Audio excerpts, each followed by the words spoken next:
anniversary. There was one fatality and several people were displaced, and we're just going to take a little bit of time to remember. So if you're able, please stand to recite the pledge of allegiance.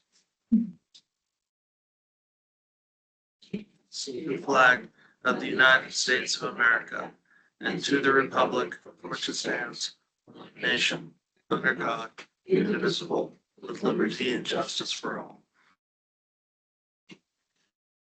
I'm sorry.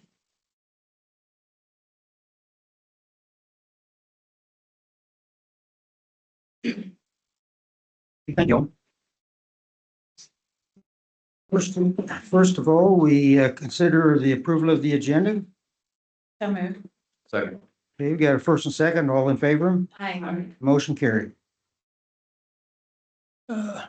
Next, we consider the minutes of the April 7th, 2026 and the April 14th, 2026 regular meeting. If I get a motion.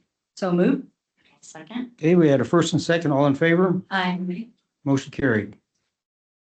Any citizens wishing to make statements during the discussion of any item must first be recognized by the commission chair. After being recognized, that person should state their name and the name of any organization represented. Statements should be limited to 5 minutes. Please silence all phones and electronic devices. Recording the meeting is allowed, and the commission requests that anyone using special recording equipment be seated in the back row to avoid creating a distraction during the meeting. And we'll move on to old business, and there is no old business at this time. Moving on, approval of appropriations, and we have Ms. Smidler, our county clerk, will present details.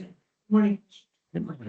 This morning, we have the regular accounts payable register for the period of April 7th, 2026 to April 21st, 2026, and ask for approval. Mr. Chair, Yes. Are we all done with our 13th month Yes. from 2025?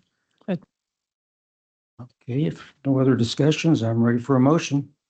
I'd move to approve appropriations for the period of April 7, 2026 to April 21, 2026. Authorize the chairman to sign on behalf of the commission. Second that. Okay, we had first and second, all in favor? Aye. Motion carried. Moving on to new business. We have a proclamation, National Crime Victims' Rights Week, and we have Ms. Colmark who will provide some details.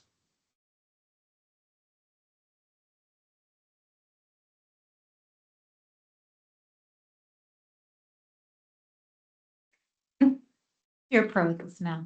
Huh? You're a pro at this now. I wish I was. Good morning, ladies and gentlemen, Barton County Commission and guests. My name is Camila Comark. I'm the victim advocate for the Barton County Attorney's Office. National Crime Victims' Rights Week takes place from April 19th through the 25th of 2026, marking its 45th year. First proclaimed in 1981 by President Ronald Reagan, this week brings people together to recognize the impact of crime, honor survivors, and renew our commitment to victims' rights and services. Crime deeply affects victims and survivors in many ways: physically, financially, emotionally, spiritually, and socially. No one should have to face that trauma alone. Across the country, over 12,000 victim service programs help survivors rebuild their lives and support public safety. National Crime Victims' Rights Week is a time to look back on the advances of the past 45 years, honor the strength and resilience of survivors, and renew our promise to support victims' rights every day. This year's theme is Listen, Act, Advocate, Protect Victims, and Serve Communities. The Barton County Attorney's Office, along with community agencies, provide support and help guide a victim throughout the criminal justice process from the beginning to the end. This year's proclamation states, National Crime Victims' Rights Week celebrates every year in April. It is dedicated to learning about victimization, the effect victimization has, I lost my place. The effect victimization has on individuals, families, friends, and the community, and to promote laws, policies, and programs to help victims of crime. Whereas every year, thousands of communities across the nation honor the dedication of those before us that established victims' rights and renew the commitment to guarantee that all victims have the rights and services they need to recover from crime. Whereas in 2026, our citizens are urged to listen, act, advocate to protect victims and serve communities. A powerful call to action reminding us that supporting victims of crime requires more than awareness. It requires intentional listening, meaningful action, and unwavering advocacy. Whereas listening is the first and most important step in supporting victims and survivors. It means creating safe spaces where individuals are heard without judgment, believed without question, and respected in their experiences. When we truly listen, we validate survivors' voices and recognize their strength. Listening builds trust, fosters healing, and ensures that services are guided by the real needs of those impacted by crime. Whereas listening must be followed by action. Action means providing trauma-informed services, connecting victims to resources, strengthening partnerships, and working to remove barriers within the system. It means responding quickly and compassionately when someone reaches out for help. Action also includes educating our community, engaging stakeholders, and implementing policies that prioritize victim safety and dignity. Whereas advocacy ensures that victims' rights are upheld and their voices are represented in the criminal justice process and beyond. It means standing alongside survivors as they navigate complex systems. It also means promoting policies, funding and community responses that center victims' needs. Advocacy challenges stigma, confronts injustice, and pushes meaningful change so that no survivor feels alone or unseen. Whereas when we protect victims, we strengthen entire communities.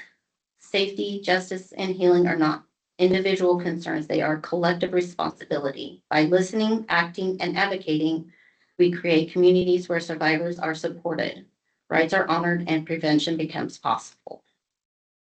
Now, therefore, it be proclaimed by the Board of County Commissioners of Barton County, Kansas, that we observe April 19th through the 25th, 2026 as National Crime Victims' Rights Week. And further, that we recommit ourselves to ensuring every victim is heard, every voice matters, and every community stands together in support of healing and justice.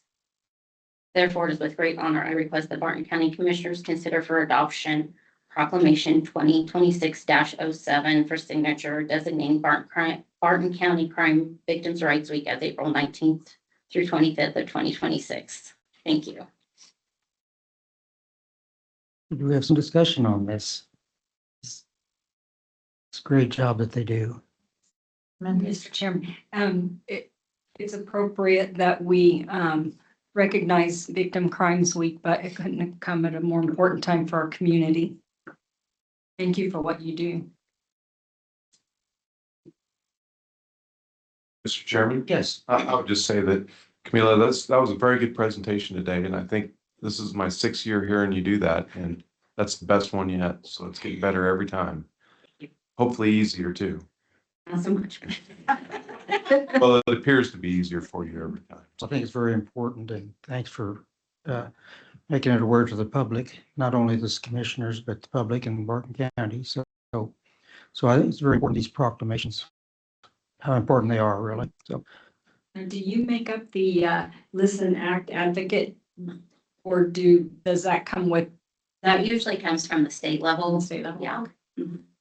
Usually, because last week I was at our yearly Crime Victims' Rights Conference, and that's usually where we get the proclamation information from, is from the Attorney General's office that put on that conference every year.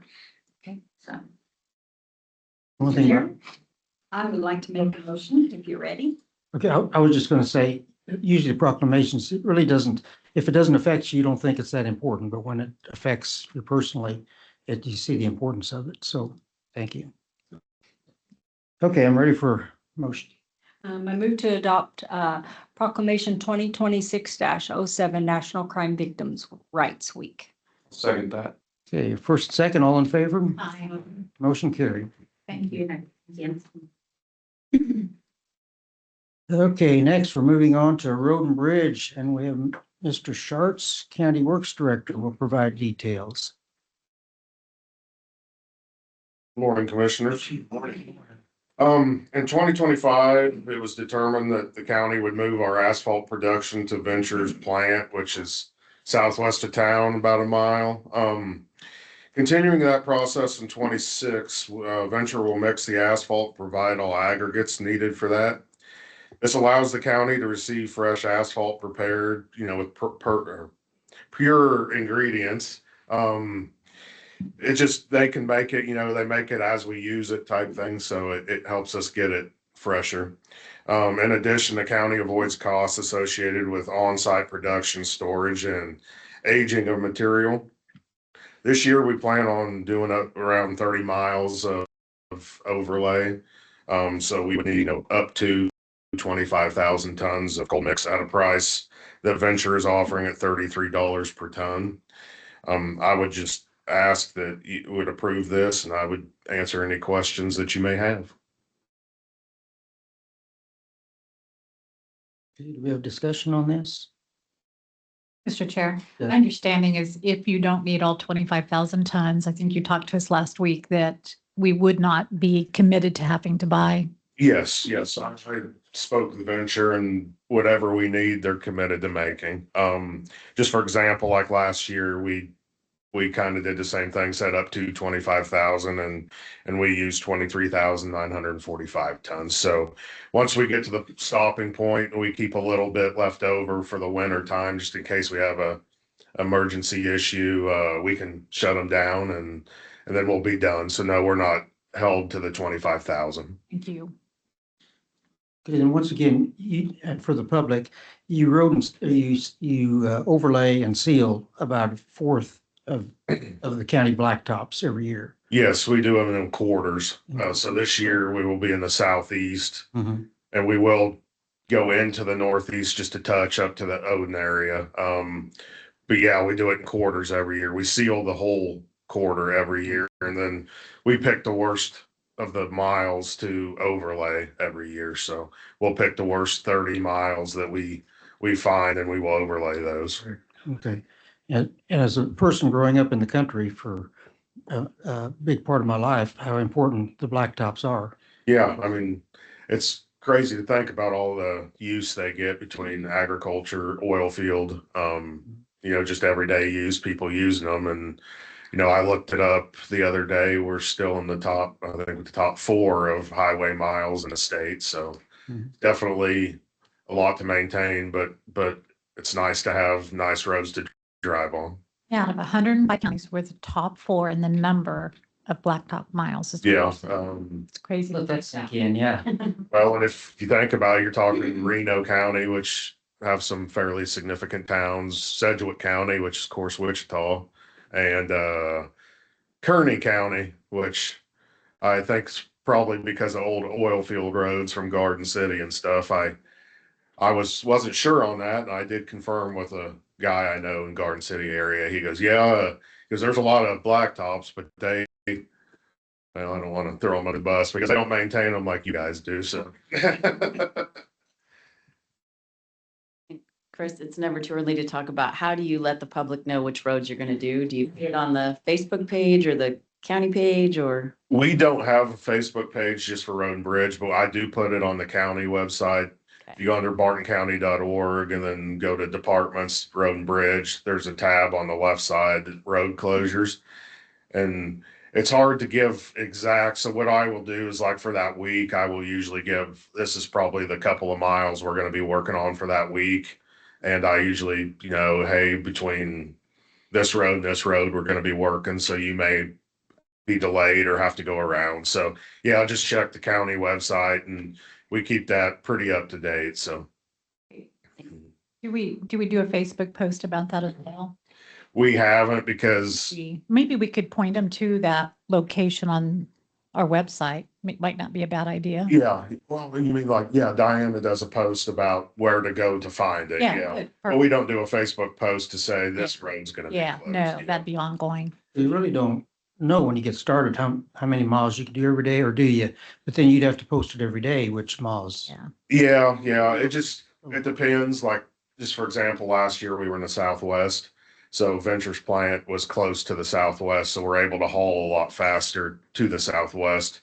as we move to the southeast and the northeast, it takes us longer to haul the miles in, so we won't move as fast because it just takes more time to get the asphalt in there. So that's why we just kind of update it as the week goes on. And then if we get something done, I'll take that off and then add something else. Discussion? Okay, I'm ready for a motion. Mr. Chair, Yes. I move to purchase up to 25,000 tons of cold mix at a price of $33 per ton from Venture Corporation as outlined in the March 24, 2026 Venture Memorandum Reference 2026 Cold Mix Asphalt. Cost to be paid from the Road and Bridge Fund Contract Construction Line 002-92-6250. I'll second that. Okay, we had a first and second, all in favor? Aye. Motion carried. Thank you. Thank you, Chris. Okay, we'll move on to Fire District number 2, appointment of Board of Trustees, and Mr. Potzner, our County Administrator, will provide details. Morning, Commissioners.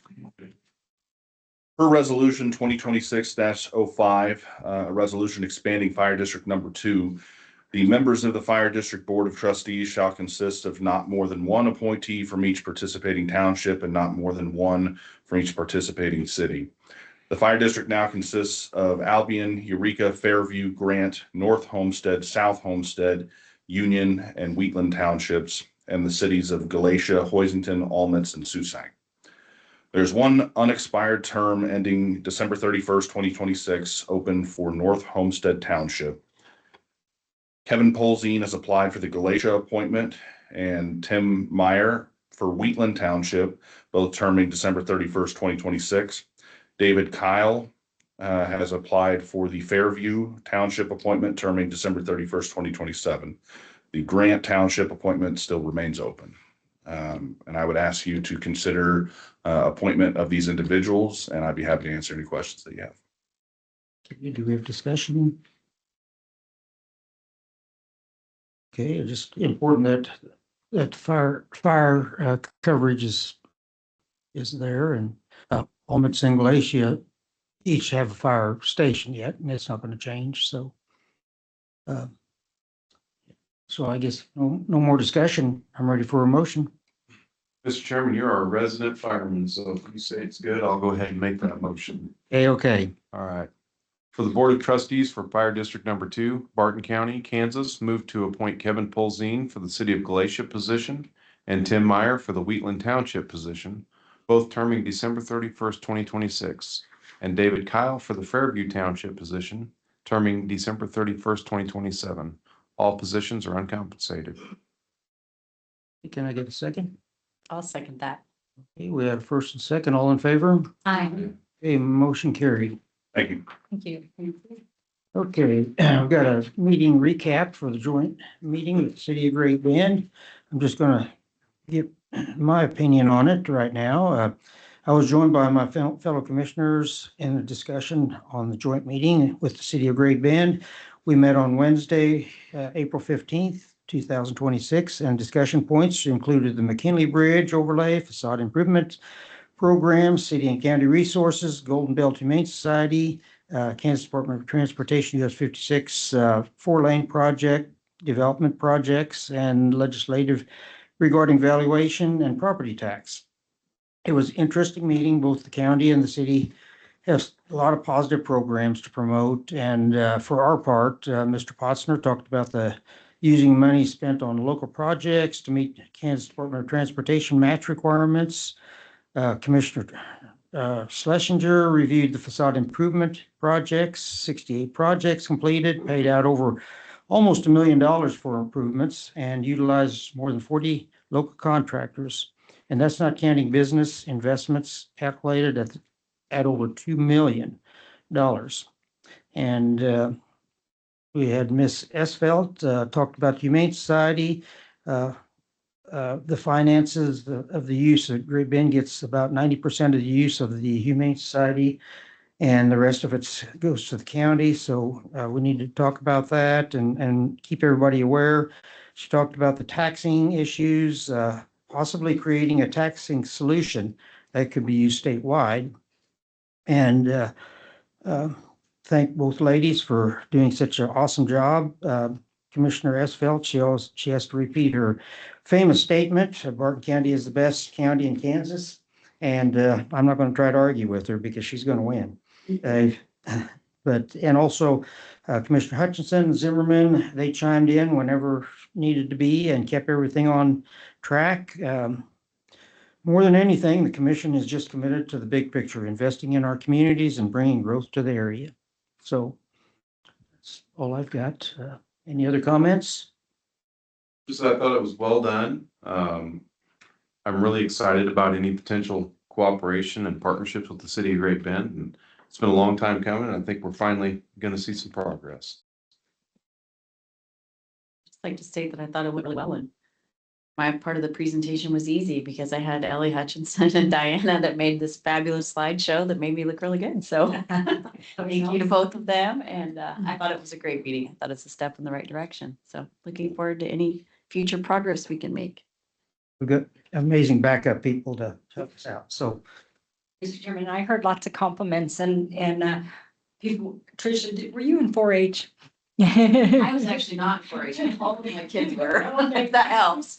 Well, no, it's in all seriousness, people really liked how you got up and looked at them and spoke to them, and you spoke very well. And so several people complimented and want me to pass that on to you. And she did a good job even with questions. Her voice just, you should be a county appraiser. But anyway, and after the meeting, Shelley Armberger said she'd be more than happy to work on a committee with us to help write legislation.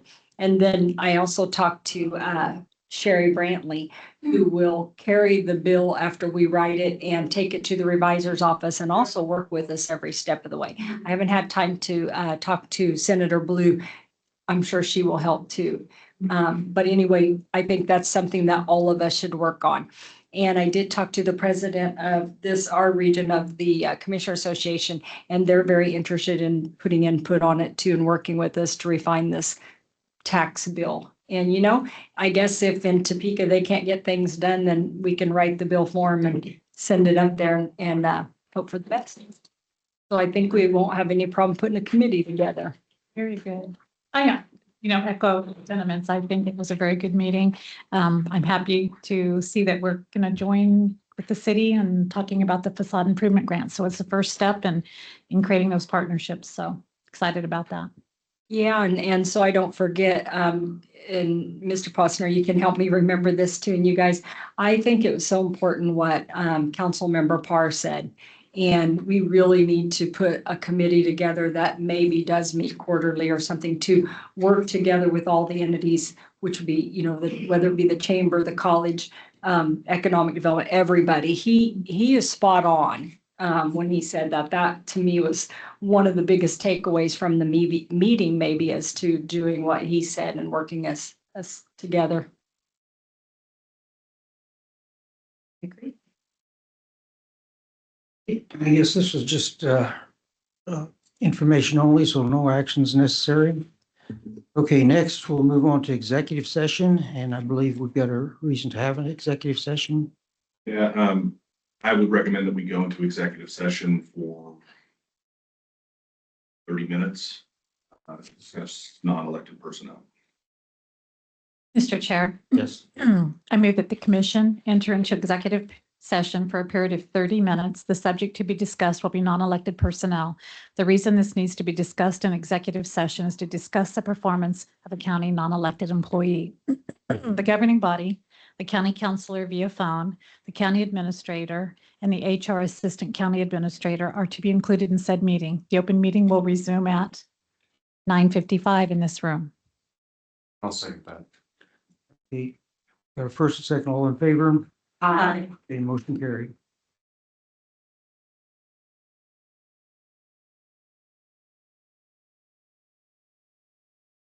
You can stay.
Okay, I need a motion to come out of executive session. Mr. Chair, Yes. I move that we return to regular session with no action taken.